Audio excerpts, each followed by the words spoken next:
all, Mr. Eggerman. How splendid. I was rather proud of myself. And I'm sure you were tremendously proud of him too, Mrs. Eggerman. Oh, I beg your pardon.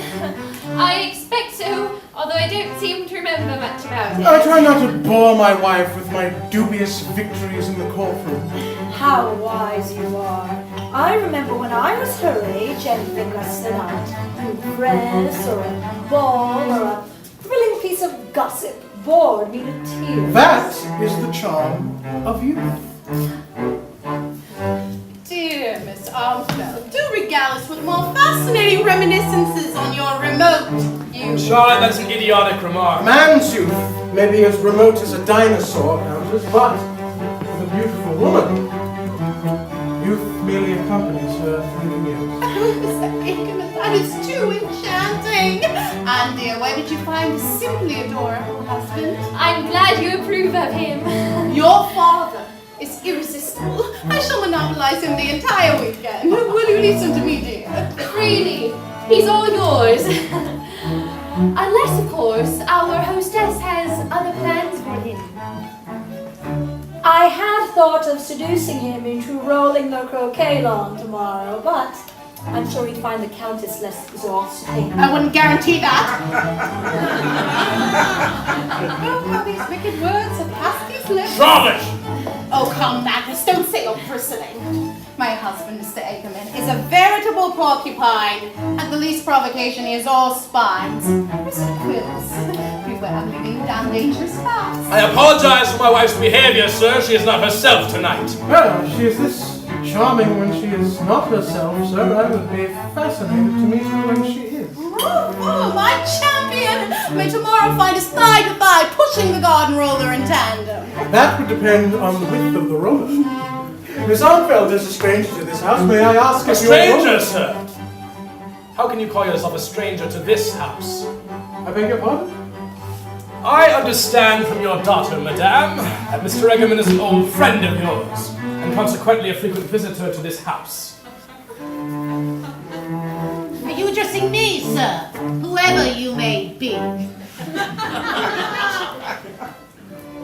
I am. Well, then kindly repeat yourself. Mother, Count. Judging from the level of conversation so far, young man, you can hardly expect me to have been paying attention.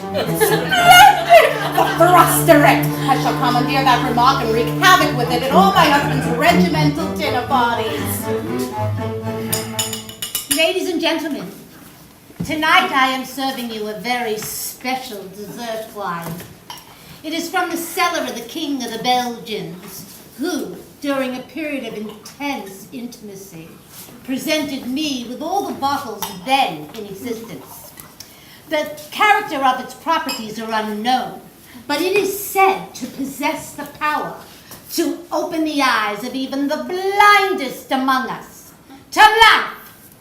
To life? And to the only other reality, death. Oh, I am enjoying myself. What an unusual sensation. And at this awe-inspiring moment, let me toast to you, Miss Desiree Armfeld, who have made this evening possible. To the one and only Desiree Armfeld, beloved of hundreds, regardless, of course, of their matrimonial obligations. Charlotte, you will return to your room of heat. Oh dear, Stop it! Stop it! Henrik! Are you reproving me? I think if I were you, I would sit down. Sit, Henrik. Stand, Henrik. Am I to spend the rest of my life at your command like some lapdog? Am I to respect a man who could permit such filthy pig's talk? From the purest, most wonderful, the most... I despise you all. Oh, silly Henrik, how comical you look. Here, smash this. Smash every glass in the house if you feel like it. And you're an artist. You play Ibsen and Racine. Don't any of the great truths of the artist come through to you at all? Are you no better than the rest of them? Why don't you just laugh at us all, my dear? Wouldn't that be a solution? How can I laugh when life makes me want to vomit? Silly Henrik, someone should go after him. And come back.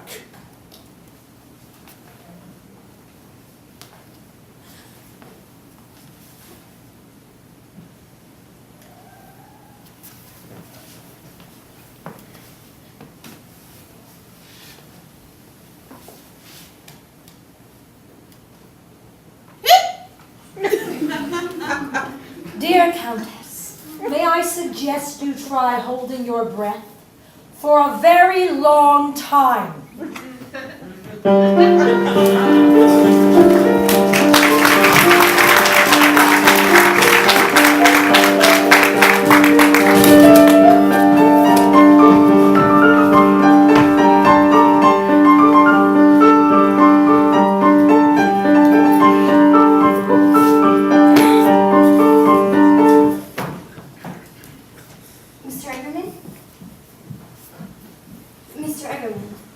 I disgraced myself, acting like a madman, breaking an expensive glass, humiliating myself in front of them all.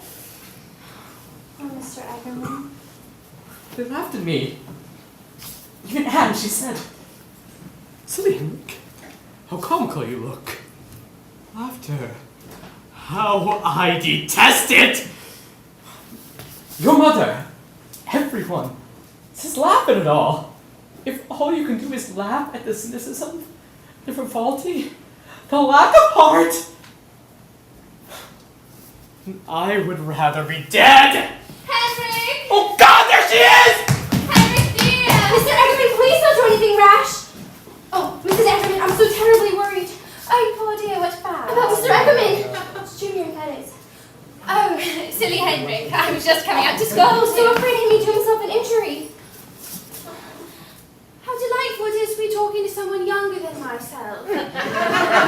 Dearest Frederica, all you were witnessing was his latest crisis in his love affair with God. Not with God, Mrs. Eggerman. With you. Me? You may not have noticed, but he's madly, hopelessly in love with you. Is that the truth? Yes, he told me so himself. The poor dear boy! How ridiculous of him, and yet how charming. Oh dear friend, if you knew how insecure I constantly feel, how complicated the marriage state seems to be. I adore old Frederick, of course. But Mrs. Eggerman, he's ran down towards the lake. To gaze over the ornamental waters, how touching.